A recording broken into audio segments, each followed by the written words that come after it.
Can the word processor be used forensically?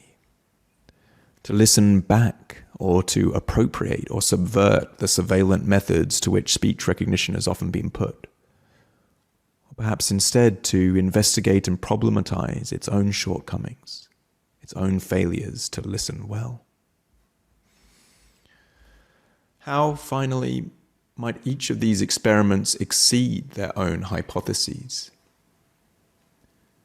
Since listeners might always hear and understand more than is strictly intended.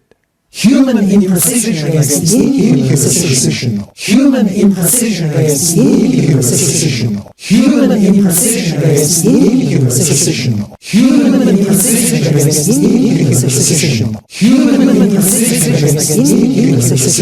Human imprecision is imprecision. Human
Hello, everyone.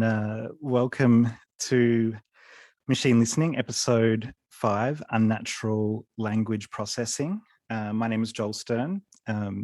Be one of your hosts this evening. That was an intense and entertaining and kind of bleak and kind of amazing 30 minutes of just surveying the world of machine listening, automatic speech recognition, language processing. James, I don't know how you were both narrating that opening and so active in the chat at the same time. Really amazing skills there. It's about 9:30 p.m. in so-called Melbourne, Australia, in the evening, where I am. I'd like to start by acknowledging that I'm on unceded Aboriginal land, and I'll pay my respects to elders past, present, and emerging, and recognise that sovereignty was never ceded. It'd be great for those of you watching on Zoom, Facebook, YouTube, wherever you are, to let us know where you're tuning in from as well. So nice to see so many people here with us tonight. Hey, Sean, your camera on. Nice to see you. So Machine Listening, Episode 5, Unnatural Language processing. For those of you who are just kind of coming into the machine listening project for the first time, this is a kind of a research investigation, an ongoing project that we actually launched at Unsound Festival last year, basically 1 year ago, with 3 online episodes that were kind of like kickstarted the project. The machine listening project comprises these sort of online events alongside a kind of a big sort of research practice that you can find sort of pulled together on our website, which Elisa will drop into the chat now, or James already did it. And on the website, you'll find writings and interviews, pedagogical experiments, artistic works, and documentation of all of the episodes. So this episode, Unnatural Language Processing, as you have gathered from that opening, focuses on automatic speech recognition and language, and it kind of comes together around this instrument, the word processor, that we kind of built up to in the opening introduction there. And of course, an instrument is, not just about the tool itself, but the community of users that sort of come together. An instrument is for playing, of course. And for Unsound, we've invited a whole lot of artists, poets, composers, vocalists, theorists, activists, etc., to play with the word processor. And some of them are here tonight. Some of them are still working on ideas, and others have contributed pieces that will be playing on their behalf. And those artists that are here tonight are Alessandro Bassetti, Martina Raponi, Roz Orlando, Justin Clements, Mehak Sawhney, and there's also contributions from Robert Oxshorn, Tomomi Adachi, and Michael McClelland. But this event is also a launch for the word processor. And I'm going to throw to you, Sean, now, because, firstly you built the thing with Robert Oxshorn from Reduct, of course, too. And, firstly, thank you, because it's been an amazing experience over the last few months, seeing this instrument take shape and kind of playing around and experimenting with it and sharing that with so many people, including all of the artists. So, if I can invite you to maybe just reflect a little bit on the instrument and also sort of share some details about how people can access and begin to use it. Yeah, so I've just put the link into the chat. It's been a lot of fun to make, but I know that we have lots of people to get to. So I'll just really quickly say that I've put the link to the instrument in the chat. So please go to it, and anyone who wants to. I'd say it works best in Firefox, but kind of it only works in Firefox. So please only go to it in Firefox. And when you're there, you're going to find that there's a bunch of material that you can work with that's already sort of preloaded. And there are things like talks from tech CEOs, some of the things that we used in the introduction, commercials, adverts.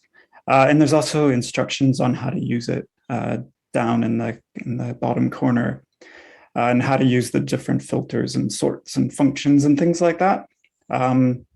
So for now, you can only work with what's there, but like Joel said, part of the aim in making an instrument or a tool like that is also to try and build a community around it and to organize collective attention onto the actual workings of machine listening. So if you want help, or if you want to make something using your own material, or if you make something that you want to show, then please, just reach out by email or the Discord server, which I actually don't know what it is. So I guess just email, or maybe someone could put it in the chat. Yeah. And what about the decision to populate it with talks by corporate CEOs? Seems like a natural place to start, doesn't it? Sort of they're we did start with, listening in already. So, and also that their talks are just so oftentimes so infuriatingly kind of, I don't know, they're just like they really want to be heard. So, you know, this just gives a different way to listen. Thanks so much, Sean. And I might also invite James to jump on too, and as we sort of introduce our first guest artists of the evening. And, you know, the session will kind of be progressively introducing artists to come in and speak with us and share things that they've been working on. And sometimes, you know, more than one artist will be kind of in the conversation at a time. And we'll kind of move over the next couple of hours through some really amazing works and hopefully some great conversations, not just about the word processor, but about the way that people are thinking about speech, computation, language, you know, sound, composing, and all of those things. And the first guest is Martina Raponi, who, if you'd like to turn your camera on, Martina, and join us. It's great to have you here. Hi, how are you? Hi. And you're joining us from Brussels this morning, is that right? Yes, just temporarily here for a few days. Okay, super. Yeah. And it's been so nice to connect with you over the last few weeks and kind of talking about this project and exchanging ideas. And so maybe I'll just sort of say very briefly, you know, that you're an artist who works with noise in a really sort of expanded context, not just sort of sonic, but in a kind of social and political and sort of philosophical way. Yeah. And maybe I'll just read one little sort of line from your bio, which I thought was really amazing, which was you say that your interest in noise comes from your father's deafness, and that when you were a kid, he would lay his head against your back, asking you to speak out loud, that so he could learn your voice through the vibrations of the rib cage. So, you know, I thought that was a great place to start, and maybe, invite you to sort of reflect on how, I guess, those experiences you've had growing up and thinking about noise sort of beyond, you know, audible sound in those sort of vibrational ways, how that informed the way you approached this work. Well, I mean, I think I can start answering this question by also somehow introducing the way I worked with the tool, because throughout the last 10 years almost, I've been investigating noise, and I've always found like many limitations in the way we understand noise only in the audible, in an audible sense. So the expansion through deafhood and the deaf experience, and also as a coda, as a sort of bilingual, bicultural person, in this case, that has been trained to speak two languages, but also, I mean, sign language has only been recognized and acknowledged as an actual language only recently. So it's also weird to actually know how to speak a language that is not really a language, or people don't see it as such.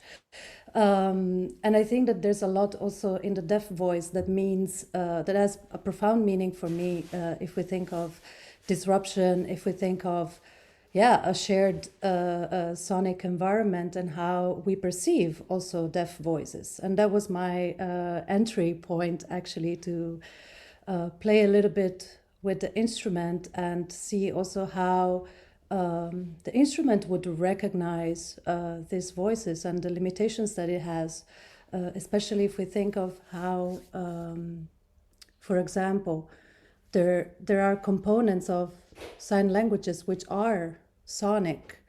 So a sign can be accompanied by a specific vocalization. Like, for example, in Italian sign language, when you say pa pa, that means it's not possible. If you only do this, it doesn't mean anything. You need to say this.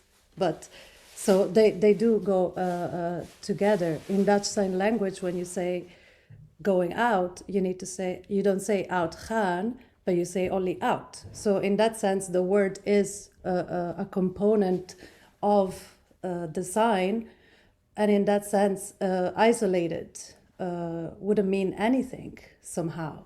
So this is also somehow the point of access that I decided to take with the instrument, and sort of look at this, try to listen to these voices through the instrument and see what to do with it in a more compositional way somehow.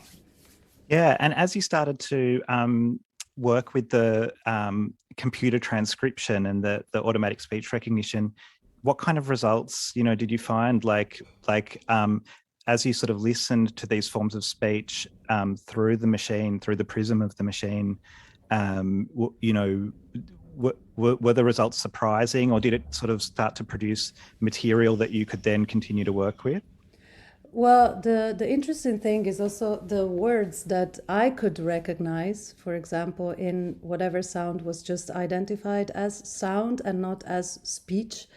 And I did work with that in a couple of sections of the piece that we're going to listen to later, where I tried to extract the speech of Helen Keller, the famous deafblind woman.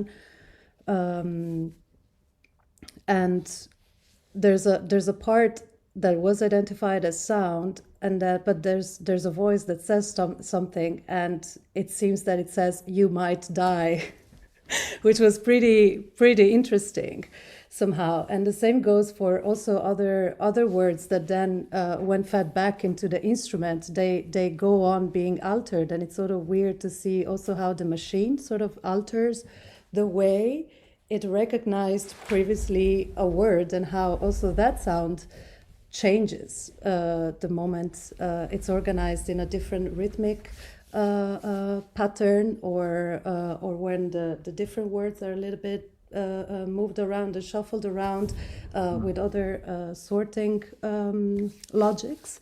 So that was interesting to see also the meaning that you can extract, but mostly the texture that you can extract from it.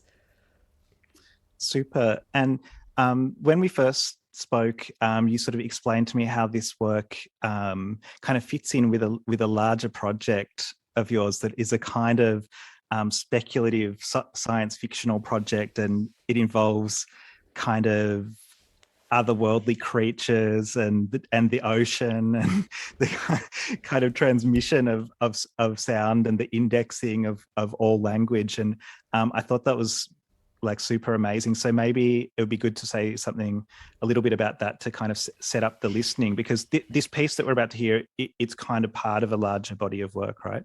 Yes, and at least it's a first draft, it's a first demo of something that I would like to develop further also with the instrument, because and thank you again for inviting me, because this is offering me the opportunity of developing a part of this project that I hadn't started working on yet. So this is great. Thank you again. But the project in itself is a process of co-creation together with hard of hearing people and deaf people, now to imagine a future shared sonic landscape beyond audibility that does include different ways of interacting somehow, and sort of stepping away from this idea of the normative understanding of a sonic landscape as something that is based on audibility in this case.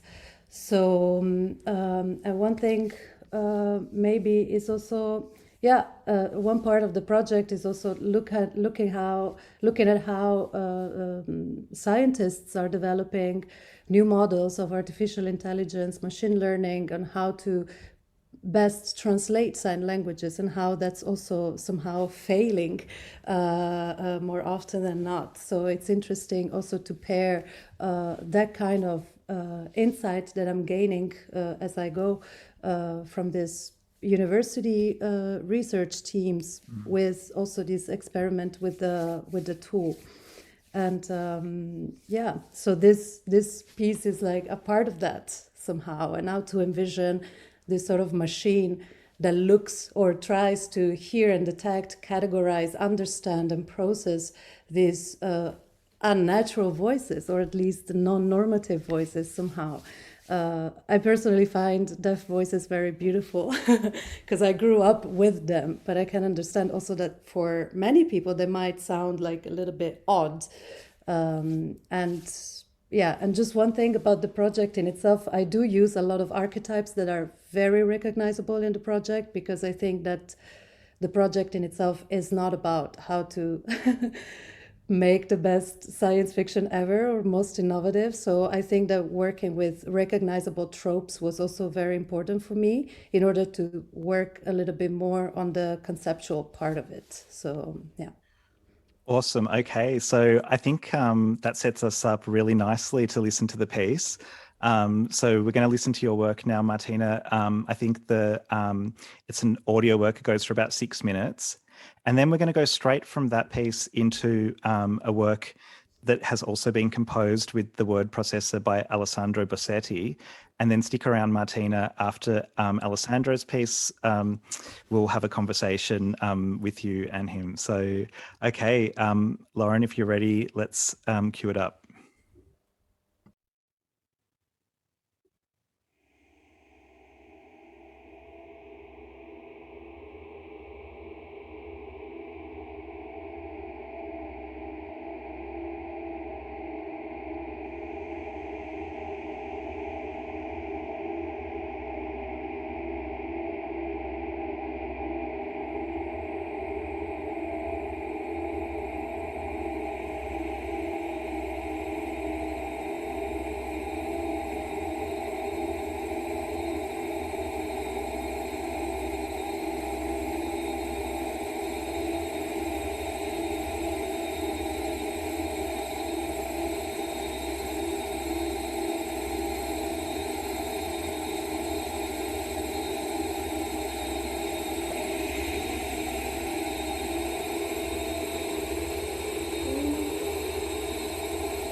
Whoever, whom, whatever, whose, somebody, whoever, whom, whatever, whose, somebody, anybody, anyone, anything, anybody, anyone, anything, anybody, anyone, anything, anybody, anyone, anything, anybody, anyone, anything, anybody, anyone, anything, anybody, anyone, anything, anybody, whoever, whom, whatever, whose, somebody, whoever, whom, whatever, whose, anybody, anyone, anything, anybody, anyone, anything, anybody, anyone, anything, anybody, anyone, anything, anybody, anyone, anything, anybody, anyone, anything, anybody, anyone, anything, anybody, somebody, anything, somebody, anyone, somebody, anybody, somebody, anything, somebody, anyone, somebody, anybody, somebody, anything, somebody, anyone, anybody, anyone, anything, anybody, anyone, anything, anybody, anyone, anything, anybody, anyone, anything, anybody, anyone, anything, anybody, anyone, anything, anybody, whoever, somebody, anything, whom, somebody, anyone, whatever, somebody, anybody, who's, somebody, anything, somebody, anyone, whoever, somebody, anybody, whom, somebody, anything, whatever, somebody, anyone, who's, anybody, anyone, anything, anybody, anyone, anything, anybody, anyone, anything, anybody, anyone, anything, anybody, anyone, anything, you, him, you, him, him, you, him, you, him, him, you, him, you, him, him, you, him, you, him, him, whom, you, him, whatever, you, him, whose, you, him, somebody, you, him, whoever, you, him, whom, you, him, whatever, you, him, whose, you, him, somebody, you, him, whoever, you, him, whom, you, him, whatever, you, him, whose, you, him, somebody, you, him, whoever, you, him, whom.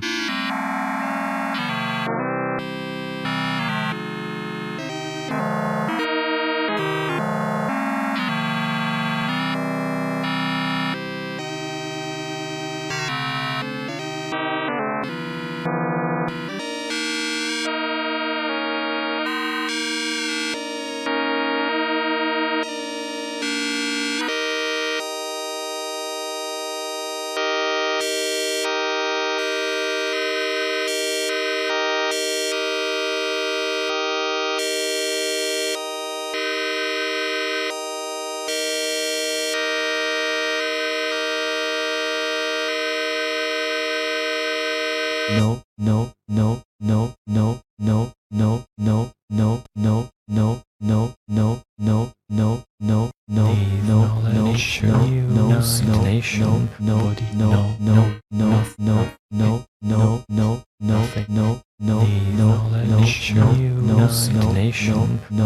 no, no, no,